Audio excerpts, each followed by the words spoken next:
السلام عليكم ورحمة الله وبركاته. طلاب الصف السادس، أهلا وسهلا بكم أبطال في فيديو جديد. النهاردة هنحل مع بعض الاختبار الثالث صفحة 200 و 201 كتاب الأضواء لغة عربية الصف السادس. نقول بسم الله. طبعا في نص استماع، ما تنساش تدعمنا بلايك وشير واشتراك في القناة حبايبي عشان يوصل لكم كل جديد.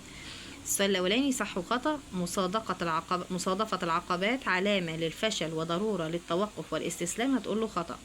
هناك طرق للنجاح بتكون خالية من الصعاب، هتقول له خطأ.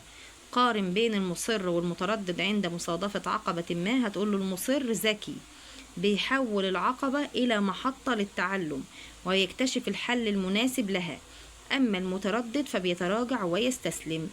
يبقى المصر ده بيكون ذكي بيحول العقبة إلى محطة للتعلم ويكتشف الحل المناسب لها، أما المتردد فبيتراجع وبيستسلم. اكتب تقرير عن زيارة قمت بها مع أصدقائك لأحد المستشفيات للإطمئنان على الأطفال المرضى ومنحهم الأمل، مراعيا ذكر المقدمة والخاتمة المناسبتين. هتقول له زيارة إلى المستشفى وده العنوان. في يوم جميل قمنا أنا وأصدقائي بزيارة أحد المستشفيات للإطمئنان على الأطفال. كان هدفنا إدخال الفرح إلى قلوبهم ومنحهم الأمل في الشفاء. أحضرنا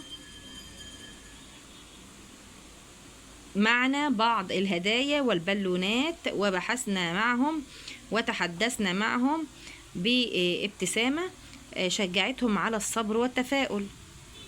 شعرنا بسعادة كبيرة ونحن نرى وجوههم.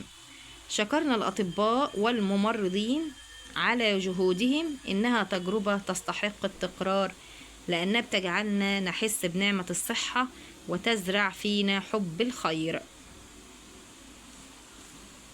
وقف الفيديو للتعبير، كمل معايا.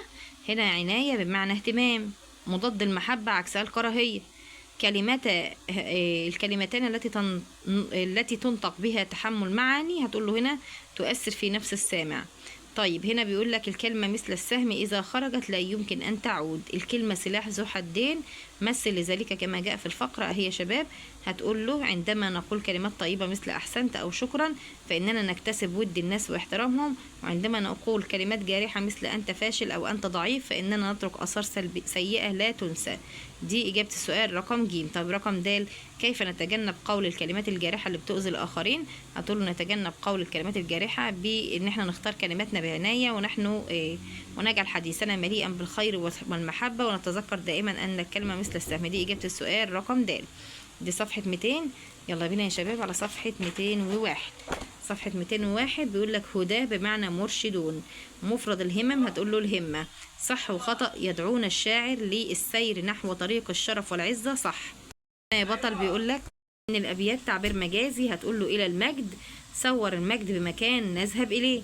تعبير بيدل على الفخر بما صنعه الاجداد، هتقول له هنا اوائلنا زلزلوا الراسيات.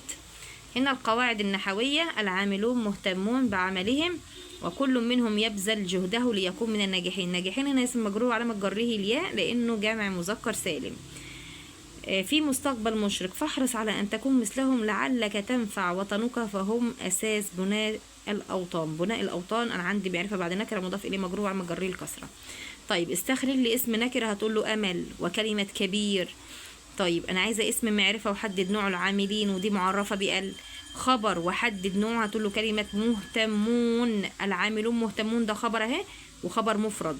طيب جر ومجرور، هتقول له من الناجحين. هنا بيقول لك صوب ما تحت خط. لا تقل بفاك إلا الحق. أنا بص عندي حرف جر، طالما هنا جه هيبقى اللي وراه اسم مجرور، وهو طبعا الأسماء الخمسة بترفع بالواو تنصب بالألف تجر بالياء، يبقى أنا أحط هنا الياء تبقى بفيك. المعلم بين الطلاب، الخبر في الجملة السابقة شبه جملة جر ومجرور، هتقول له لا ده بين الطلاب هنا ده ظرف مكان، هتقول له ظرف مكان.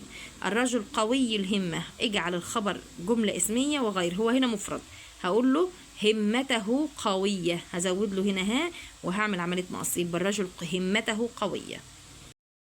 كده حبايبي وصلنا لنهاية الفيديو، ربنا ينجحكم جميعا. ما تنسوش تدعموني بلايك وشير واشتراك في القناة عشان يوصلكم كل جديد من حالة التدريبات والواجبات. مع السلامة.